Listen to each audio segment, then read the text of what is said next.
કપિલકોટ ground ખાતે કરાયું night cricket ટુર્નામેન્ટનું આયોજન। કેરા કપિલકોટ ગ્રાઉન્ડ ખાતે કરાયું નાઇટ ક્રિકેટ ટુર્નામેન્ટનું આયોજન। 2 જૂન 2026ના રોજ શ્રી કેરા યુવક સંઘ ગરબી મંડળ તેમજ ગ્રામ પંચાયત નાઇટ ક્રિકેટ ટુર્નામેન્ટ આયોજિતનું 2 જૂનના રોજ રાત્રે 8 કલાકે સરપંચ મદનગીરી ગોસ્વામી, તાલુકા સદસ્ય પ્રવીણ આહિર, દીપેશ હાલાઈ, નરેન્દ્ર ભોજાણી, સનાતન જોશી તેમજ ક્રિકેટ પ્રેમીઓ દ્વારા દીપ પ્રાગટ્ય તેમજ રાષ્ટ્રગીત દ્વારા ખુલ્લી મુકાઈ હતી। આ ટુર્નામેન્ટમાં 51 ગામની 72 જેટલી ટીમો ભાગ લેશે। 18 નાઇટની આ ટીમોમાં 10 ઓવરની મેચ રહેશે અને ફાઇનલ 12 ઓવરની રહેશે। વિજય થયેલ ટીમને સ્પોન્સર HJD સૈનિક સ્કૂલ કેરા કચ્છના ચેરમેન ડોક્ટર જગદીશભાઈ હાલાઈ દ્વારા ટ્રોફી તેમજ અન્ય ઇનામ વિતરણ કરવામાં આવશે।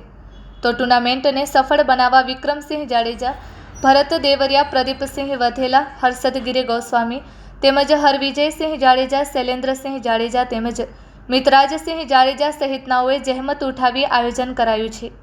जोर से नंद मेहता आए गेम की और इस बार गेम को निकाल दिया है। देखना है किसी फील्डर के लिए या जी हाँ, बहुत ही शानदार फील्डिंग का पैरों से फुटबॉल खेलते हुए गेम को रोक लिया और 2 रन का इजाफा 2 रन के साथ सामने और इस बार उठा दिया है, कोई मौका नहीं।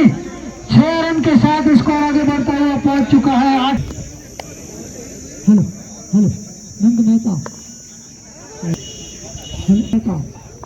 अपने ओवर की चौथी गेम लेकर और इस बार गेम को निकालना चाहते थे, लेकिन फील्डर मौजूद 1 रन का इजाफा हुआ।